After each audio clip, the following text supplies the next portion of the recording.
Pois muito bem, né? Passado toda essa introdução geral sobre a Sagrada Escritura, o que a gente tem para falar agora é dar uma continuidade para entender, né? Lógico que de uma maneira bem resumida, tanto que tem coisas que eu teria talvez que explicar com mais detalhes do que eu vou falar hoje, detalhar um pouco mais, mas eu vou usar de termos às vezes históricos, de termos filosóficos. Então eu vou resumir ou eu já vou dar a solução do problema, porque não compensaria explicar demais, porque nos levaria muito longe e nós não chegaríamos aos objetivos que a gente quer chegar, né? Então não tem porquê no dia de hoje. É claro que é um tema interessante, ele é o primeiro tema do Catecismo da Igreja, né? Da parte introdutória ainda, que se chama Capax Dei. Né? O que é Capax Dei, Leandro? Capax Dei significa o homem é capaz de Deus. Capaz de Deus em que sentido? É capaz de conhecer a Deus através da razão. Né? Quando eu falo que o homem é capaz de conhecer a Deus através da razão, eu não estou dizendo que o homem é capaz de conhecer o Deus que nós conhecemos hoje, unitrino, né? Pai, Filho e Espírito Santo, né? Nosso Senhor Jesus Cristo, porque isto é proveniente da revelação. Mas antes da revelação, alguma coisa foi apresentada e o homem de alguma maneira percebeu a existência de Deus. E é disso que a gente vai falar hoje, né? Na verdade, o tema hoje é: o homem é capaz de Deus e Deus vem ao encontro do homem. O tema completo é esse.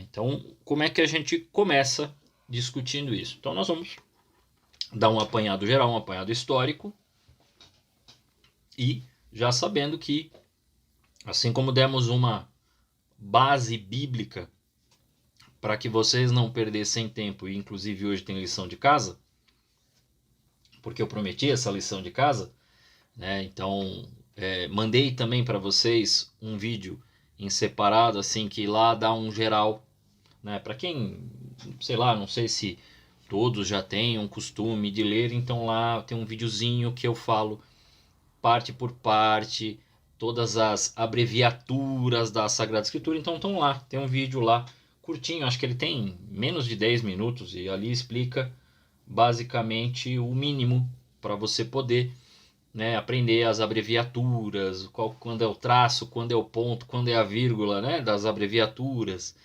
quais são os tipos de livros que tem, que nós já demos um apanhado geral, inclusive sobre as explicações, sobre os sentidos da Sagrada Escritura, mas é bom dar uma assistida nesse vídeo, porque ele dá aquela base assim que a gente dá para a catequese, inclusive a catequese infantil, para eles poderem se encontrar, porque a galera ganha a Bíblia lá e nunca mexeu, não dá para cobrar. Então, se você tinha alguma dificuldade, dá uma olhada nesse vídeo que eu mandei lá no grupo. Então vamos lá. O mundo, desde que o mundo é mundo, sempre acreditou num Deus. Por que eu digo isso? Todas as descobertas históricas, arqueológicas, né, nunca se encontrou nenhuma civilização, nenhuma, que não tivesse sido levantada, que não tivesse se formado a comunidade sem a crença num Deus. Todas as civilizações, desde o início da história, sempre tiveram a crença num Deus. Quer dizer, num ente superior que compunha e criou algo mediante algo que ocorria no mundo. Qual foi a primeira percepção do homem a partir, né, as primeiras comunidades, as primeiras civilizações? A gente costuma dizer que o que ocorria no homem antigo, bem antigo, era um olhar de maravilhamento diante de todos os fenômenos naturais que ocorriam na Terra.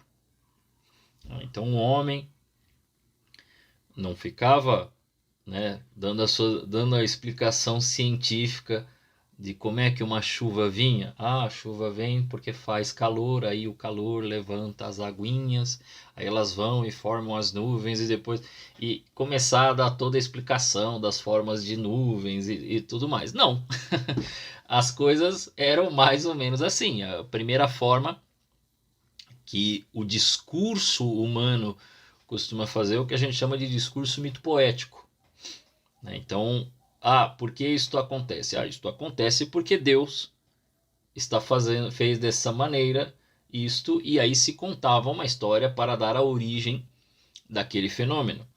Então, não é que os homens viam o fenômeno e então identificavam uma divindade, mas por causa das divindades ela identificava o fenômeno.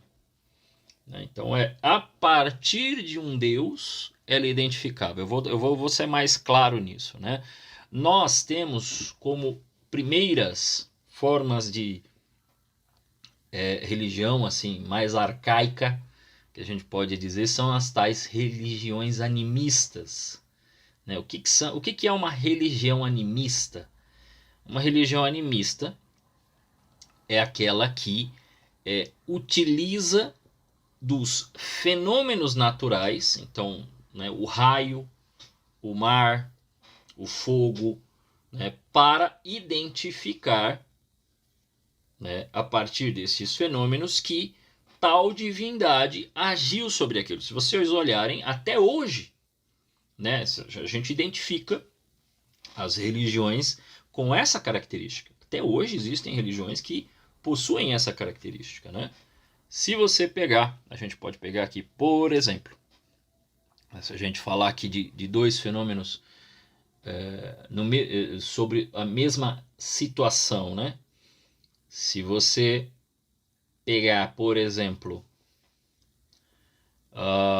o mar na Grécia e o mar na África, né? O mar Egeu é extremamente pesado, né? Ele é extremamente forte, violento e complexo, mas os gregos precisavam utilizar o mar Egeu para poder, né, tanto pescar quanto poder ir para outro local.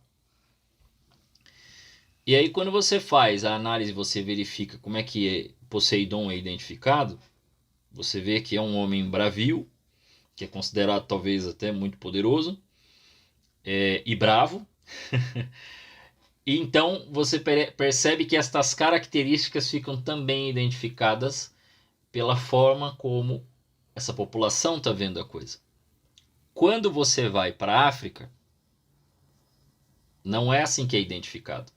É identificado a partir de uma mulher, né? Por quê? Porque o mar africano não é um mar pesado, né? Então, veja, as entidades as quais são identificadas também tem muito a ver com o local, tem muito a ver com os fenômenos, como eles ocorrem, como eles acontecem, né? Então, disto, conforme se identificava certas divindades, e isso nós temos ainda, isso fica muito claro ainda nos dias de hoje para algumas religiões assim chamadas, tá?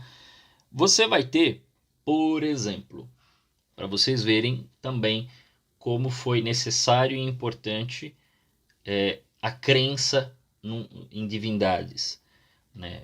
A escrita vai surgir há 4.500 anos atrás com os sumérios e depois os egípcios. Mas tanto para os sumérios quanto para os egípcios, é o componente religioso que faz com que possa haver este crescimento, vamos dizer assim, intelectual. Porque é daí que começam a surgir os primeiros escritos. E no caso dos egípcios, a coisa é ainda mais profunda. Por quê? Porque eles tinham 3 línguas diferentes. Eles tinham uma língua popular, que era a que o povão falava, que as pessoas conversavam no dia a dia. Existia uma língua administrativa que era um pouco formal, e existia uma língua muito formal, que era aquela para o culto. Então, para o culto religioso, os egípcios eram extremamente formais. Existia todo um tipo de comportamento, e não só no comportamento de vestuário, mas também na linguagem. Então veja como a religiosidade ajudou, né, a crença numa divindade ajudou também no desenvolvimento intelectual das civilizações. Consequentemente, isso foi passando com os gregos, né, eu até mencionei a princípio, né, porque as religiões tinham essa ideia das divindades. Só que os gregos deram um passo à frente nisso. Por quê? Porque a partir dos escritos de Hesíodo e Homero, a religião grega faz também uma outra coisa. Né? Os escritos, e na verdade os depoimentos, aquilo que era contado, as histórias, ela passa a instruir a população na educação do povo. Ela começa a orientar o povo como ele deve se comportar, como ele deve fazer. Por quê?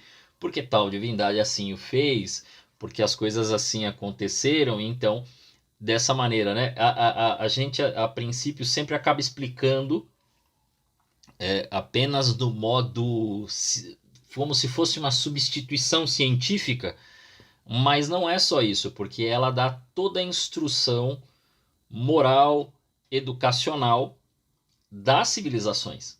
Então, é muito simplista, né? Quando o pessoal fala, não, mas era apenas para explicar os fenômenos que ninguém entendia.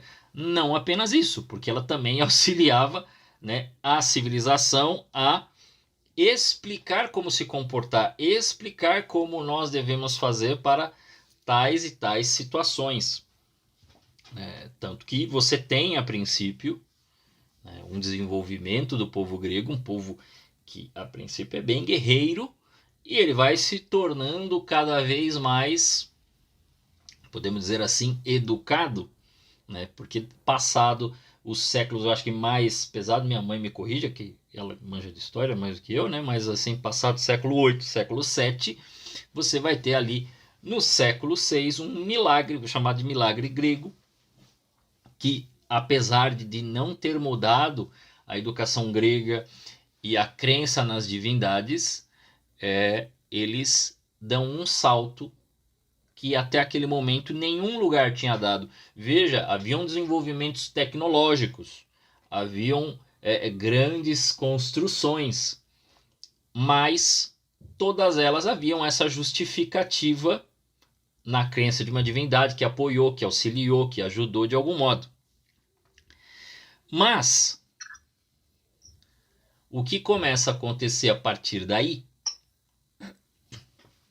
é uma mudança de comportamento no povo grego. A partir daí, o povo grego passa a procurar a origem das coisas. Bom, a origem era explicada a partir da divindade. Só que eles começam a falar assim, tá bom, a divindade fez, mas como ela fez? Como é que tá? Qual é a origem dessas coisas que ela fez? Isso começa a partir de um rapaz chamado Tales de Mileto, né? Agora, quem já conhece meu gato sabe por que meu gato chama Tales. Então, o Tales começa a fazer ele é considerado o primeiro que vai fazer esta pergunta, né? Como é que as coisas surgiram? Por que as coisas são assim? E aí começa-se a busca, a partir de Tales, da arqué, ou da origem das coisas. Ele é o primeiro a dizer que tudo é água. Né? Que para nós parece estranho. Como assim tudo é água? Tudo se formou de água, né? O elemento primordial, original de todas as coisas é a água. Né? Para nós é estranho isso. Mas não é tão estranho quando você começa a perceber que a água parece fonte de vida. Né? Quando você faz uma análise básica, você fala, bom, havia algum sentido. Né? Quando a gente lembra, não que ele tenha lido, mas quando a gente lembra que no início de Gênesis fala que Deus separou os mares, né? E separa os dois fundamentos né, o céu e a terra, e fala que era as águas, separação das águas, você fala, bom, não é tão absurdo ele ter pensado isso, né? Se na própria Sagrada Escritura utiliza dessa linguagem simbólica para dizer separação das águas, quer dizer, do céu e da terra. Então, faz algum sentido. Quando você percebe que o homem quando é 60, 70% de água no seu corpo, que o planeta Terra também tem mais ou menos tudo isso, de que para a vida todo mundo precisa beber água, os animais, os homens, as plantas. Bom, então faz sentido, ela não é tão estranha. É claro que vão vir depois outros que vão contestar e vão trazer outras fontes originárias, né? Como o outro vai dizer que é o fogo, o outro vai dizer que é o indeterminado, o outro vai dizer que é o átomo, o outro vai dizer que é água, terra, fogo e ar, né? Que são os 4 elementos. E assim vai seguir até mais ou menos o século IV, onde a coisa deixa de ir por esta linha da física, né? Os tais chamados físicos, e ela encontra um homem chamado Sócrates, né, que não escreveu nenhum livro, não possui nenhuma narração, não possui nada dele, mas foi a personagem escrita, né, que passa a ser mencionado nos diálogos platônicos. E diferente dos outros, né, que falavam das origens, dos físicos e tudo mais, o que ele faz é perguntar o que é o homem.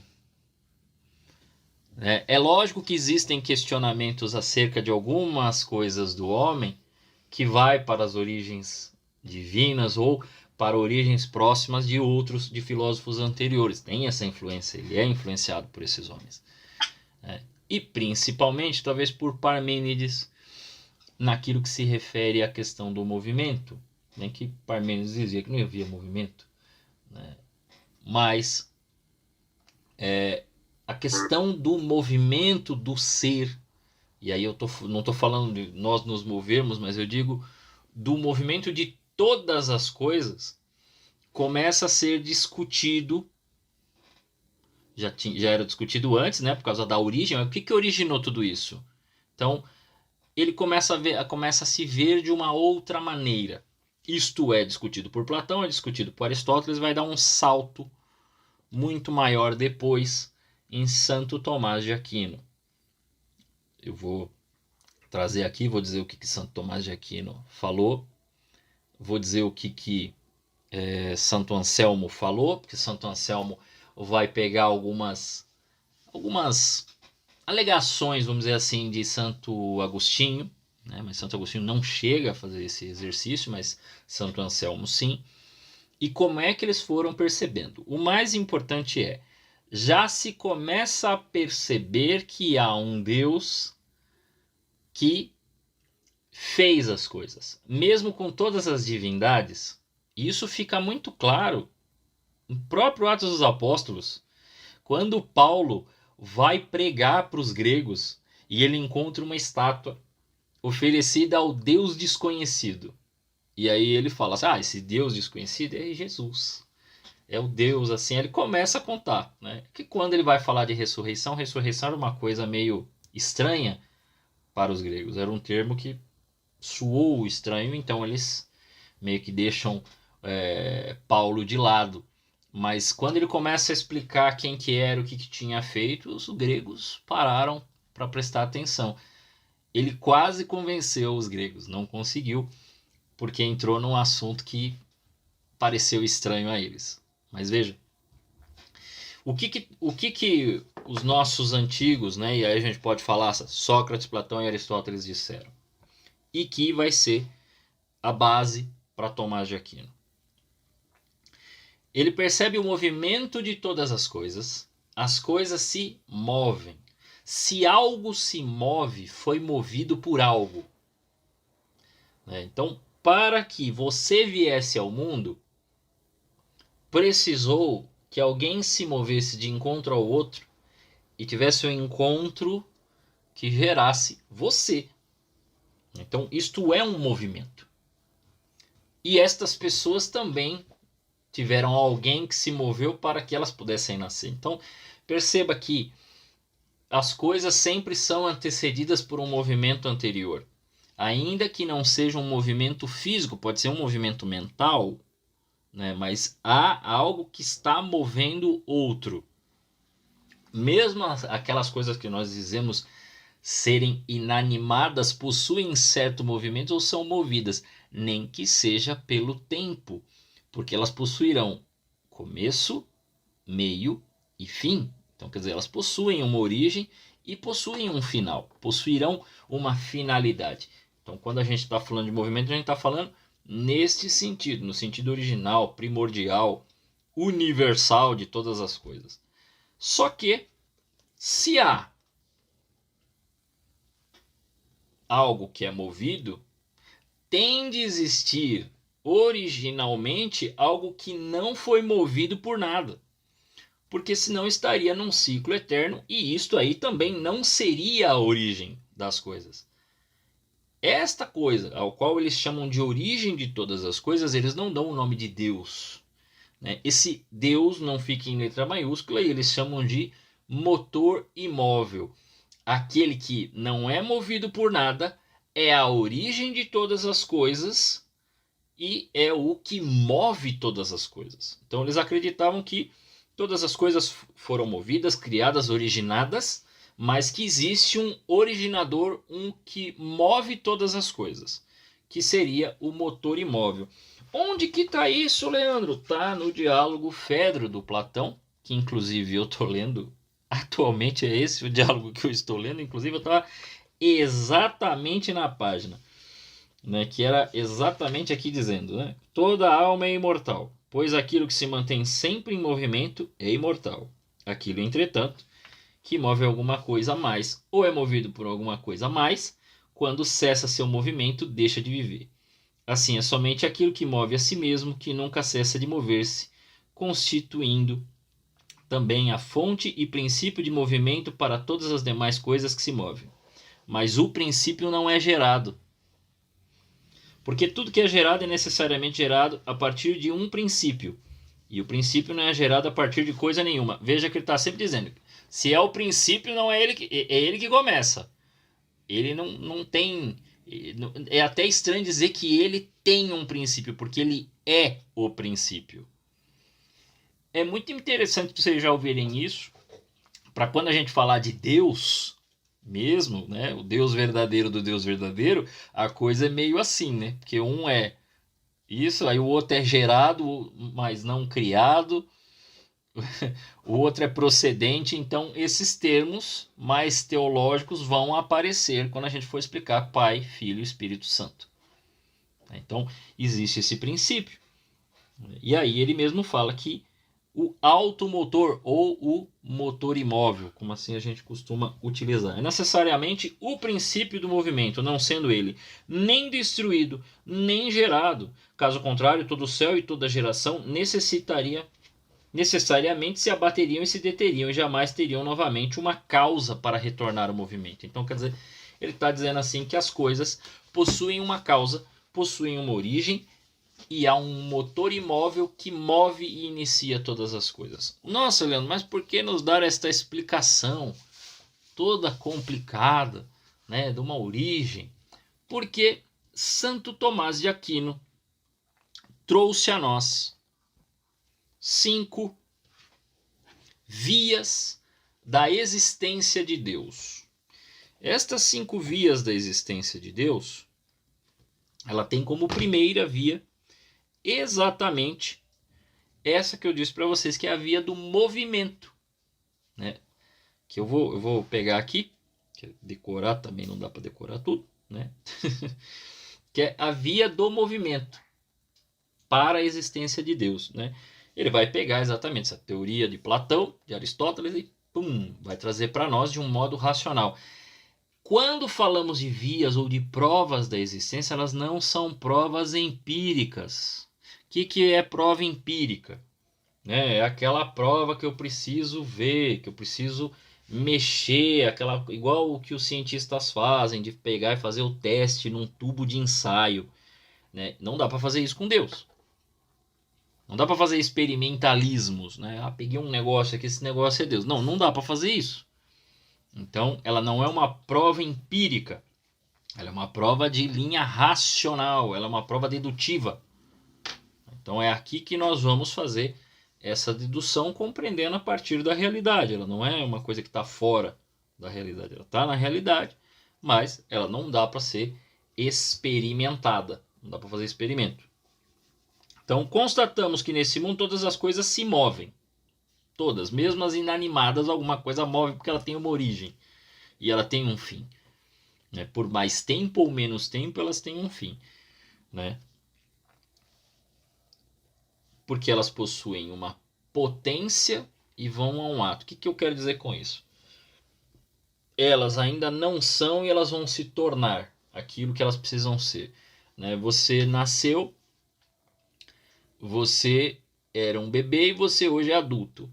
Né? Uma árvore, antes de ser árvore, era semente. Então, de semente a árvore existe esse movimento de potência ao ato, né? Ser uma árvore em si. Você olha e fala, ah, aqui, ó, igual a minha mãe esses dias trouxe semente de pimenta, né? Então aí ela foi lá e plantou, né, a semente de pimenta. Já está nascendo lá os raminhos, né? A gente aguarda que logo, logo nasça a pimenta para poder fazer aqui, né? Se bem que agora tem umas pimentas aí que o pai trouxe. Mas de qualquer forma, ela ainda está em potência, quer dizer, ela tem potencial para ser e ela será assim começarem a nascer as pimentinhas. Então é nesse sentido.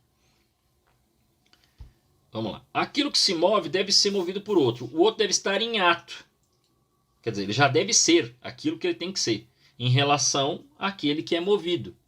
Né? Não dá para ter filho se você já não está no ato de possibilidade de ser pai, de ser mãe.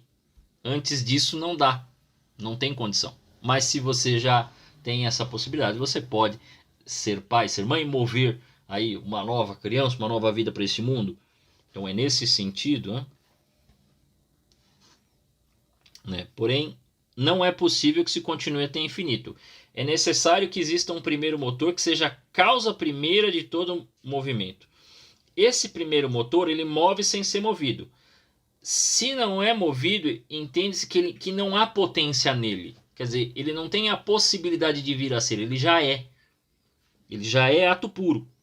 Né? E todos os outros necessitam dele, ou seja, isso é Deus. Deus é aquele que não é movido por nada, move todas as coisas, não possui. Ele é o princípio e o fim. Ele não tem um princípio e um fim. Né? Quem já viu na missa da Vigília Pascal, o padre, quando está colocando, né, os cravos na vela, no círio pascal, ele fala, né, o Senhor, princípio e fim.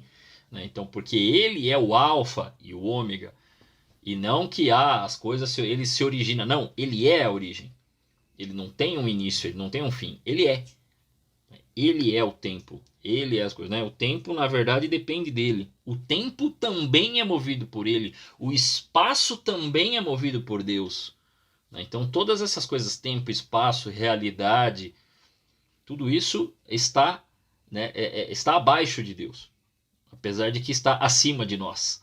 Né? A gente depende do tempo, a gente depende do espaço, a gente depende, né, das coisas, mas para Deus isso não é nada. Então por isso ele fala, ele é o motor imóvel que move todas as coisas. A segunda via é a razão da causa eficiente. A causa é entendida como aquilo pelo qual algo vem a ser. Também vão ter relação, todos esses vão ter, basicamente vocês vão ver que tem alguma relação com o movimento, tá bom? Porque a causa, portanto, da vinda do efeito, a existência é o que se chama de causa eficiente. Santo Tomás explica que é possível identificar entre os entes uma ordem de causa eficiente. Não é possível que algo seja causa eficiente de si próprio, senão seria anterior a si próprio. Calma que eu vou explicar, tá bom? O que é uma causa eficiente? a causa eficiente, igual que eu falei assim, se você nasceu, você veio de alguém que fez você. Então, seu pai e sua mãe são sua causa eficiente, né? Então você tem esta causa que foi. E aí, se você ir puxando as descendências, vai chegar uma hora que não tem mais descendência. Acabou. Você chegou lá nos primordiais, né? Papai, os primeiros pais. E quem os criou? Foi Deus. Né? Isso falando da humanidade, mas se a gente poderia fazer isso com qualquer outro ser que habita no universo. Né? As estrelas, a areia, o mar. Então, se você fosse analisando como é que isso aconteceu, você ia chegar. Então, sempre tem algo que gerou o outro. Né? É legal que a Sagrada Escritura fica colocando, né, tal que gerou tal, que gerou tal, que veio de não sei quem, que veio de não sei quem, que veio de não sei quem. Então, você tem essas análises de descendência. Então, seria isso.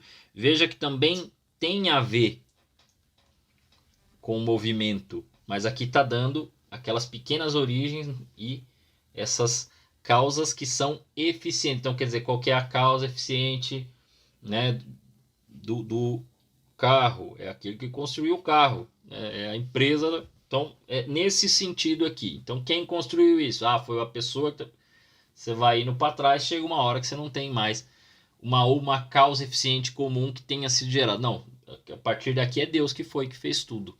Então, é neste sentido. A terceira via é a tomada do possível, contingente e do necessário entre os entes, os seres, tá? Encontramos alguns que nascem e morrem, ou seja, que podem ser ou não ser. Assim percebemos que há contingência entre os seres. Por serem contingentes, não são necessários. Se considerarmos que tudo é contingente, ou seja, que tudo pode não ser, teríamos que considerar que houve algum momento em que não havia nenhum ser. Se houve esse momento, teríamos que considerar que ainda agora nada existiria, pois somente pela mediação de algo que já existe, aquilo que existe passa a existir. Confuso para ler, fácil para entender. Vamos lá. Todas as coisas possuem um tempo de necessidade e possuem um tempo de vida, inclusive nós, que a gente tem uma média de vida hoje na Terra de quantos? 80 anos, mais ou menos? 80, 70 anos, 75 anos. Né? Então, vendo mais ou menos esse período de 75, 74 anos, nós chegamos à conclusão de que a gente vai passar. Então, a gente tem um tempo nessa Terra. Nós somos contingentes, mas só o ser humano não. Todas as outras coisas, elas passam. Né? Elas existem e daqui a pouco elas deixam de existir. Né? Quando a gente chega nos 40, e eu venho percebendo isso, você olha, você começa a passar em alguns locais, né? E eu passo às vezes por Osasco, passo em Alphaville, passo até em Carapicuíba, e percebo que prédios, locais, estabelecimentos que ali existiam já não existem mais. Já tem outra coisa, ou às vezes já não tem mais nada, já tem rua. A própria Mário Covas, para quem há 20 anos atrás, podemos chutar aqui, né, isso, 2003, antes mesmo da Mário Covas ser construído, o que você tinha ali era a Rua Sônia Maria, e você tinha, não era calçadão ainda, a avenida ficava exatamente onde hoje é o calçadão. Então você veja como foi contingente, foi alterado, completamente modificado todo o local. Então as coisas existem, daqui a pouco elas deixam de existir, os carros que ali existiam agora tem outros. Então essas coisas vão sendo substituídas e sendo modificados. Né? Então elas são contingentes. Mas ainda que exista esta contingência, é necessário que exista um ser pelo qual todos necessitam existir. Porque senão seria o caos. Mas ainda que nós tenhamos essa contingência, existe uma ordem. Nós percebemos essa ordem dos seres. Então é isto. Esse que não encontra nenhum outro ser causa de sua necessidade, que não necessita de nada. Nós nascemos tão contingentes que a gente já nasce necessitando comer, beber, respirar, né? Que a gente já tem dificuldades, questões de saúde que a gente já precisa cuidar. Tal é a nossa contingência. Tal é o pouco tempo que temos. Mas é necessário que exista um ser que não dependa de nada, que não tenha contingência, que seja incontingente, né? Ele seja superior a todas as coisas e todas as coisas necessitem dele, que ele não passe. Este ser é Deus. Então essa é a terceira prova. A quarta via é o grau de perfeição. O grau de perfeição, ele é encontrado nas coisas, né? Essa via, existe uma coisa assim. Nós vemos que para todas as coisas, elas parecem possuir um grau de perfeição, de melhoria, né? Tanto que nós mesmos, nós fazemos alguma atividade, alguma ação, a gente sempre percebe que existe um jeito melhor e mais perfeito de ser feito, né? Então, quando a gente vai vendo, não, existe um modo melhor de se fazer, né? Nós vemos um quadro, nós vemos uma arte sendo executada, nós achamos belo, mas entendemos que poderia ser ainda mais, e aquele que executa a arte vê que pode haver algo mais belo do que aquilo. Então, esta procura e esta percepção de que existe uma perfeição nos seres e nas coisas, é necessário que exista um ser que é o mais perfeito de todos, o mais belo de todos e que conduz todas as outras coisas do universo com essa beleza, com esta forma, né? Então, se existe esta qualidade de alto grau, Santo Tomás parte dessa ideia e diz que como encontramos nas coisas em variados graus algo de bom, de verdadeiro e de perfeito, deve existir um ente que seja para os entes causa de ser de todas essas qualidades, que seja realmente perfeito, belo, magnânimo e possuindo todas as qualidades em grau supremo.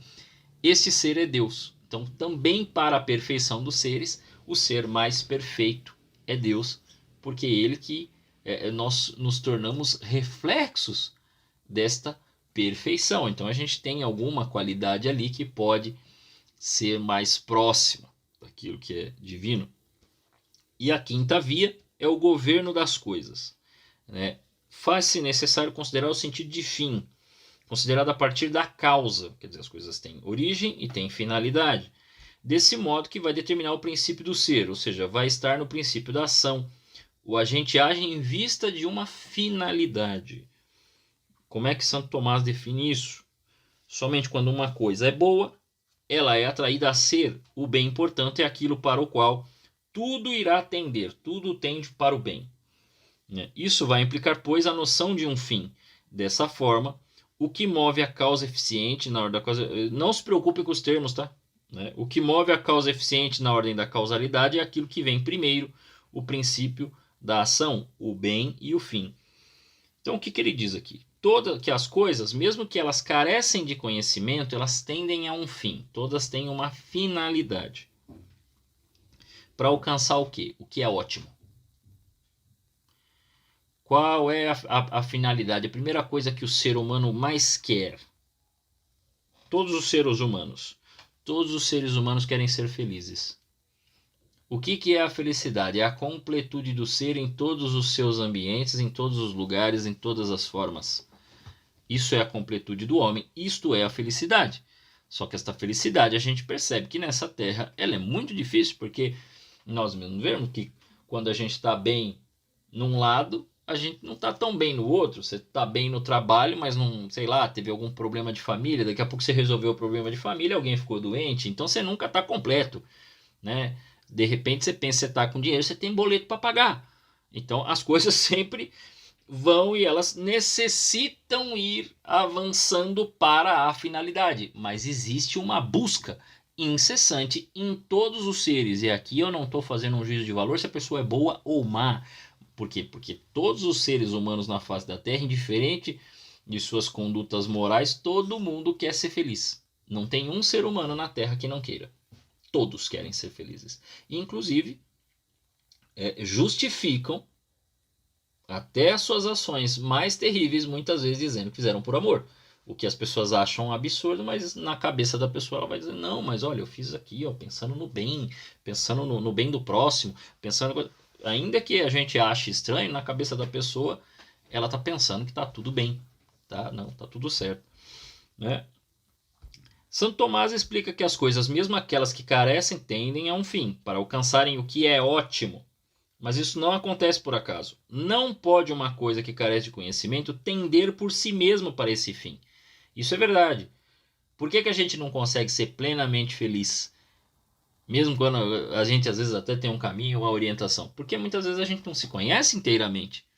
Então carecemos de conhecimento próprio de nós mesmos para chegar a esse fim. É necessário afirmar a existência de algo inteligente que governa todas as coisas naturais. Este ser se chama Deus, né? Porque ele se conhece plenamente, conhece todas as coisas e sabe tudo, né? Então ele é onisciente, ele sabe todas as coisas, né? Então ele não só está nesta qualidade de ter movido todas as coisas, mas ele também sabe o princípio e o fim. Ele não está numa contingência, ele está numa plenitude, porque nós estamos na contingência, nós estamos no tempo. Ele já está na perfeição, nós temos tendência à perfeição. Então, vendo isso, Santo Tomás trouxe estas 5 vias da existência de Deus. Mas não foi só ele. Santo Anselmo também fez uma análise no Proslógio, esse livrinho aqui, ó, né?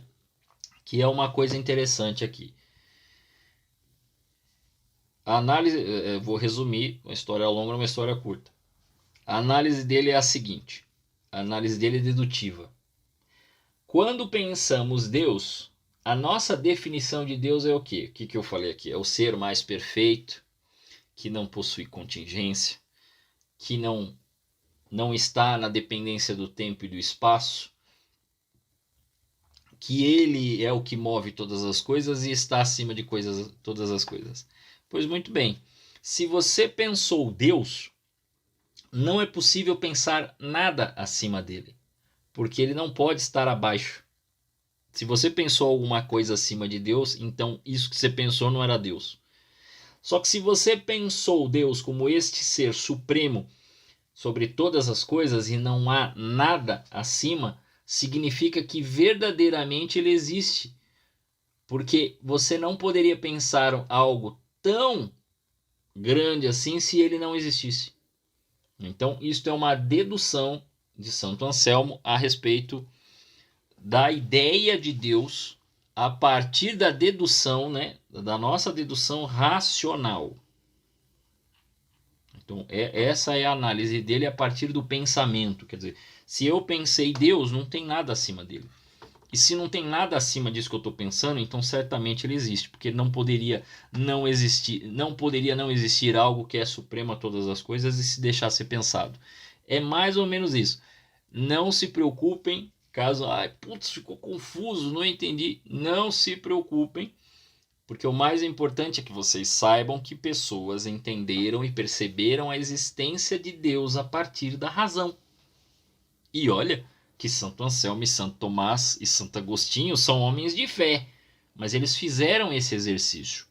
Pois muito bem, o que aconteceu depois? O que aconteceu depois? Nós tivemos uma queda cognitiva na face da Terra. A partir dos nominalistas e depois com o surgimento do Renascimento, que nós podemos dizer que nada mais foi do que um retorno ao paganismo, nós começamos a ter uma quebra nas ideias dos grandes homens dessa terra, que começaram a mencionar que o conhecimento não poderia vir dessa maneira. O conhecimento só poderia vir ou de forma, como eu falei, né, muito racionalista, quer dizer, só pela razão, ou então só de forma empírica. Né? Quer dizer, só o que é tocado, só o que é experimentado pode ser vivido. Aí chegou um rapaz, o Manet, que isso é um tratamento carinhoso, né? Porque o nome dele é Immanuel Kant, que tentou fazer a junção das duas formas de conhecimento que as duas escolas, empirista e racionalista, estavam discutindo. Quando ele fez isso, ele chegou na conclusão de que não, dá para fazer de uma forma, dá para fazer de outra, mas não dá para conhecer as coisas em si, na sua essência. Na essência delas a gente não conhece nada, a gente só conhece os fenômenos. Nós poderíamos perguntar se o livro que ele escreveu isso também é um fenômeno, ou é a coisa em si. Né?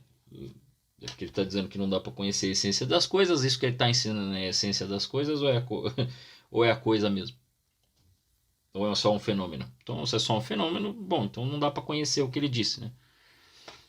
O cara fica num erro circular. E aí,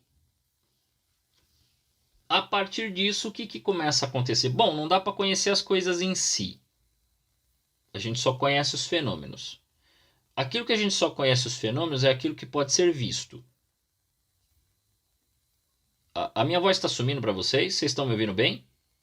A Claudinha diz que às vezes não aparece a minha voz.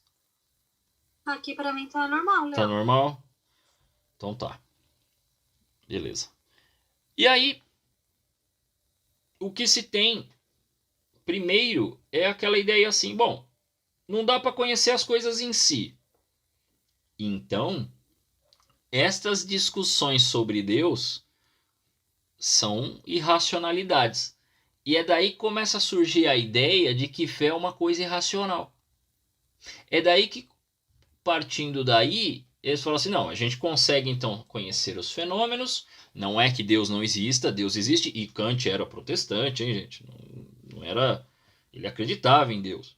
Mas a fé deixa de ter uma função racional na cabeça deles. E aí cria-se uma quebra. Uma das outras coisas que também, né, você pensa um cristão fazendo tudo isso, né, é de que ele começa a ver um papel para a religião, né, e que a única forma de se chegar a uma paz mundial é você não tendo mais uma religião, mas você juntar todas as religiões como se fosse uma coisa só. Ele é uma das primeiras pessoas a falar sobre isso no livro Religião nos Limites da Mera Razão, né? Numa ideia meio sincrética de juntar as religiões para dizer que só assim você vai ter uma paz mundial, mas é lógico que você não vai poder pôr nenhuma delas no poder, você tem que ter um poder superior a elas para comandar, porque senão uma vai tentar prevalecer sobre a outra, o que seria natural. Então você tem que ter tipo um governo mundial para coordenar essas religiões. Ele é o primeiro a falar um negócio desse. Não que ele está sugerindo, inclusive ele toma um pito do rei. O rei dá um pito nele. O Kant fica quieto, nunca respondeu esta objeção do rei que mandou ele calar a boca sobre esse assunto. Ele não falou mais, mas o livro foi escrito e a gente tem, vocês encontram em livraria isso aí. O que aconteceu com isso? Bom, as coisas não podem ser conhecidas, não dá para chegar a Deus dessa maneira, é um negócio irracional, Deus não existe. Surgiu o ateísmo.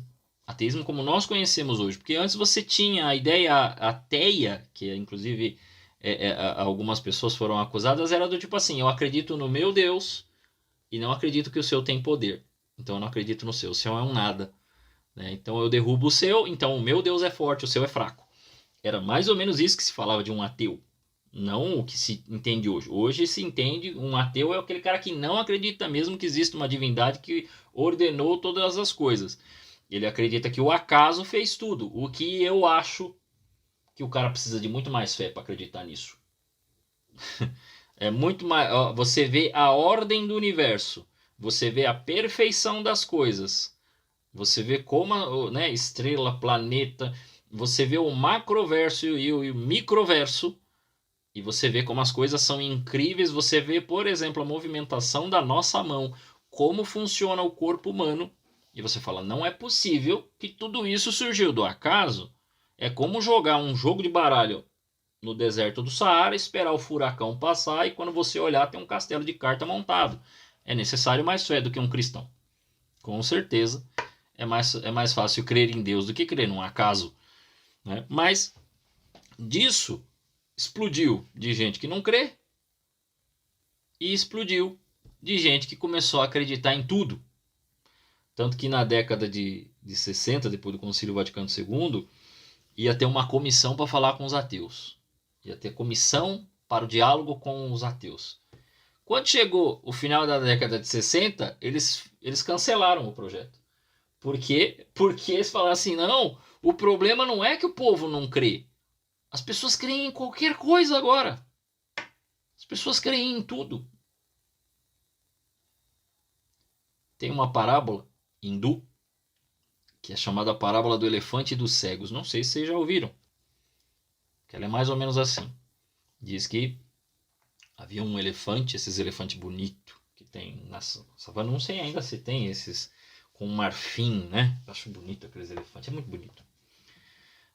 E eu lembro que teve uma seleção africana que veio com uma camiseta que era simbolizada do elefante que eles estavam, era cinza.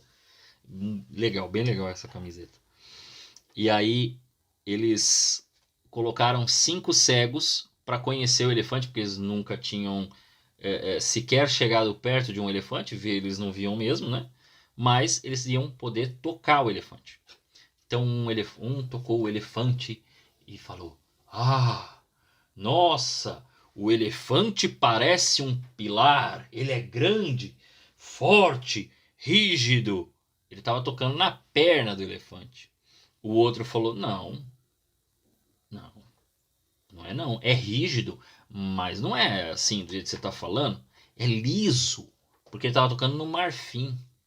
É bem liso, é forte, né? Aí o outro falou: não, vocês estão falando isso daí, ó, é rugoso sim, mas parece uma mangueira. Tava tocando na tromba do elefante. Eu falei: não, vocês estão tudo errado. O elefante parece como é que fala o negócio de abanador, né? Porque tava tocando na orelha. Eu falei: tá todo mundo errado, ele parece um espanador. Tá tocando no rabinho do elefante. Lembrei até da musiquinha, o rabinho do elefante. Isso que dá, né? Ter sobrinho e ficar ouvindo as músicas infantis aqui. Né? Então, eles começaram a brigar, a discutir, falar: não, ele é assim, não, é assado. Começaram a discutir, não chegaram a conclusão nenhuma.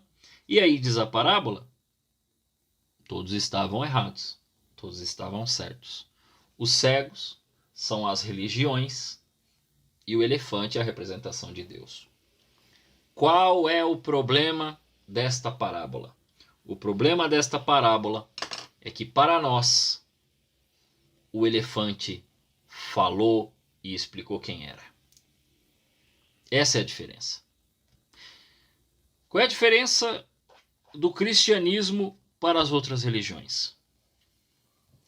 Todas as outras religiões, o fiel precisa fazer um esforço tremendo, precisa fazer uma oferenda, ele precisa pedir muitas vezes para que a divindade o atenda. E então a sua ira aplacada, né, aplacada ira da divindade de Deus, ele possa receber aquilo que ele está pedindo. Seja a chuva, né, seja algo, os frutos, seja a possibilidade de navegar. De algum modo ele precisa fazer isso para que Deus atenda a sua prece. No caso do cristianismo, não foi isso que aconteceu. No caso do cristianismo, Deus veio, habitou entre nós, falou conosco, se apresentou, disse quem ele era, se revelou, mostrou o que ele queria, disse o que ia fazer, deixou um legado e deixou aos homens a possibilidade de agora falar com ele. E agora sim, quando se oferece, esta oferta é muito maior do que simplesmente um sacrifício, né, feito por humanos, seja com animais, seja com outros seres humanos, né? Quem já ouviu falar das nossas religiões índio-americanas, é assim que falam, né? Não sei se é assim que fala. Índio-americanas, sabe-se que tem inclusive casos de sacrifício humano, como no caso das astecas, incas, maias, né? Quem assistiu aquele filme Apocalipto sabe que aquilo era um sacrifício, né, para a divindade, né? Mas não é o nosso caso. No nosso caso, Deus se fez carne e habitou entre nós, se apresentou, falou conosco. E aí temos uma diferença. Essa diferença que eu estou dizendo, de um faz o esforço para chegar a Deus e o outro é Deus que vem ao homem e fala ao homem, é aqui que nós temos a diferença. você só tem fé no cristianismo. Porque isto é a fé. É a fé um Deus que se revela e fala com o homem. No outro caso é uma crença. Ele crê, então ele vai até a divindade. Tá? Então essa é a diferença de fé e crença. E ele se revelou a nós. E consequentemente, se ele se revelou a nós, algo nós podemos dizer sobre ele agora. Né? Eu sei que tem uma música, é até muito bonita, chamada, não sei se esse é o nome, mas a música diz que ninguém explica Deus. Bom, ninguém explica tudo sobre Deus, mas algo pode ser explicado, porque ele mesmo explicou, e aquilo que é cabível a nós, perceptível a nós, nós podemos explicá-lo sim. Tanto que já pela razão, algumas qualidades divinas já eram perceptíveis. Né? Pela razão já era explicado. Agora, pela revelação, mais coisas foram percebidas.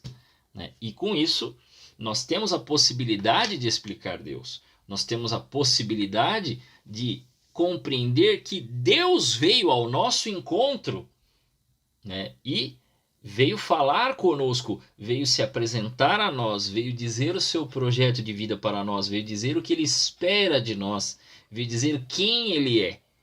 E agora nós precisamos respondê-lo. Então, se Deus veio ao nosso encontro, na próxima aula nós vamos dizer, né, a resposta do homem a Deus, mostrando inclusive duas personagens que são os maiores exemplos de fé da Sagrada Escritura. Um do Antigo Testamento, um do Novo Testamento, que é isso que a gente vai falar na semana que vem.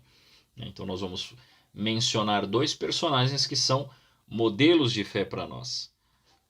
E, como eu prometi, temos lição de casa. Bom, nós fizemos na semana passada a Lectio Divina. Então, a Lectio Divina, eu vou agora indicar para vocês um capítulo, na verdade, um salmo, para vocês fazerem a Lectio Divina. E como é que vocês vão fazer? Vocês vão fazer a Lectio Divina do Salmo 118, semanalmente. Nossa, por que semanalmente? Porque o Salmo 118 é o maior salmo e, se eu não me engano, é o maior capítulo da Sagrada Escritura. Vocês não vão ler ele inteiro. Vocês vão ler um pouco por semana. Vocês vão ver, eu não sei se vai dar para ver aí, mas vocês vão ver que cada parte dele vai estar assim, ó, Aleph. Aí vai ter os versículos. Aí daqui a pouco vai estar Bet. Vai ser assim, ó. O que é isso? São dias...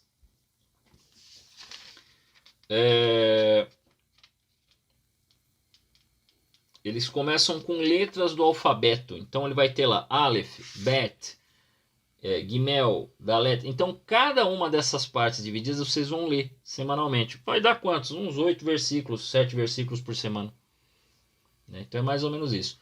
Do que se trata? Tudo isso aqui é um encontro com a palavra de Deus. Como a gente já percebeu que a palavra de Deus ela é escrita, ela é testemunhada e ela é uma pessoa, né? A gente lê entendendo que nós estamos aqui nos relacionando com a Sagrada Escritura. Então aí você vai lendo, né? Por exemplo, esse início aqui do Salmo 118 que vai dizer lá. Então vocês vão ler, não sei quando que vocês vão começar, se vai ser amanhã, se vai ser na semana que vem, mas vocês vão fazer. E aí vai ser o que vai iniciar a oração da semana para vocês. Então vocês vão ler lá. Felizes aqueles cuja vida é pura e seguem a lei do Senhor. Onde está a lei do Senhor? Na Sagrada Escritura. Né?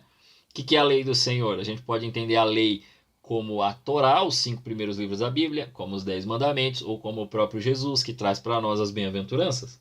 Felizes os que guardam com esmero seus preceitos e procuram de todo o coração. Os que não praticam o mal, mas andam em seus caminhos. Impusestes vossos preceitos para serem observados fielmente. Oxalá se firmem os meus passos na observância de vossas leis. Não serei então confundido se fixar os olhos nos vossos mandamentos. Eu vos louvarei com reto coração, uma vez instruído em vossos justos decretos. Guardarei vossas leis, não me abandoneis jamais. Aí, assim, continua. Então aí você vai fazer só esse grupinho. Faz lá a oração do jeito que a gente ensinou, aquelas partes, faz a leitura depois faz a meditação, depois faz a oração, depois vai para a contemplação. Fechou. Passa o dia meditando sobre isso. Se você falar assim, não, eu vou fazer um por semana, então você passa a semana meditando sobre isso, meditando às vezes um versículo, né? Você faz o grandão num dia e no outro dia você vê um versículo, vê uma parte, alguma coisa que te chamou a atenção e permaneça se alimentando desta palavra para que ela possa fazer você crescer exatamente na fé, né? E ter mais esse encontro com a palavra. Então é essa a lição de casa, vai demorar um pouquinho para cumprir, porque esse é o maior capítulo que tem da Bíblia, e com isso também você vai se acostumando a fazer a Léxio Divina, porque nós precisamos aprender a meditar também, né? Nós estamos chegando, né? Como nós vamos falar da resposta do homem a Deus, logo depois eu vou falar sobre oração, e aí eu vou explicar os níveis de oração, a vida espiritual, como é que ela acontece efetivamente. É lógico que isso não é baseado no nada, né? Tem fontes, né? E aí a gente vai poder compreender melhor, né? As coisas que a gente fala, como é que a gente fala. Será que só vale, por exemplo, né? Já trazendo aqui um questionamento, será que só vale as preces rezadas daquelas que a gente aprendeu, né? O Pai Nosso, Ave Maria, Glória Pai, ou não? Só vale aquela oração inspirada que a gente faz, né? Porque tem gente que diz que isso aí é reza, né? Mas a outra verdadeiramente é oração. Então tá certo isso? Não tá? Qual que é o correto? O que pode fazer? O que não pode fazer? Tudo isso a gente vai explicar nas próximas semanas. Aí na próxima semana nós vamos falar do encontro, né? A resposta do homem a Deus, já que Deus veio ao homem. Tá bom? Dúvidas? Alguém tem alguma dúvida, algum comentário, alguma coisa para fazer? Querem fontes? Quer que eu mande o texto das... Eu vou mandar para vocês o texto, tá? Aí vocês leem lá. Eu vou de novo ler a aula, porque eu perdi bastante do começo por causa do Gabi. Aham. E também foi cortando o áudio aqui para mim, não sei porquê. Entendi. Algumas vezes cortava o que você falava. Entendi. Não, sem problema. Daqui a pouco já vai estar lá no... Beleza, então. Vamos lá. Mas é isso. Então, se não temos dúvidas... Valeu. Vamos fazer a nossa oração. Para Maíra também. Então Maíra eu vou mandar falou daqui a cortar. pouco. Estranho, hein? Para mim não... Quer dizer, para mim não. Eu tô me ouvindo bem, né? Não tô surda. A minha mãe também falou que tá tudo bem, que ela tá aqui do meu lado, né? O Binho falou que para ele tava bom. Mas ok. Eu vou gravar daqui a pouco. Gravado já está. Daqui a pouco vai estar lá no... Eu já subo e mando para vocês no grupo. Então quem tiver a necessidade de acompanhar alguma parte, não entendeu... E, gente, mesmo que... tive uma dúvida da outra aula. Vocês podem fazer. Fiquei com vergonha. Manda o recado no pessoal e aí eu respondo falando assim, ó, pergunta, né? Dúvida do aluno. Aí a gente responde aqui para todo mundo poder ter a resposta, tá bom? Mas dúvida sempre fica... vocês fiquem tranquilos para fazer, tá bom? Espero que vocês tenham entendido. Hoje era mais era um pouco mais histórico, um pouco mais filosófico, mas eu acho que era necessário trazer um pouco disso só para a gente poder ter essa conclusão. É possível o homem conhecer a Deus através da razão, e assim ele conheceu, assim desenvolveu principalmente a nossa sociedade ocidental aqui, tá bom?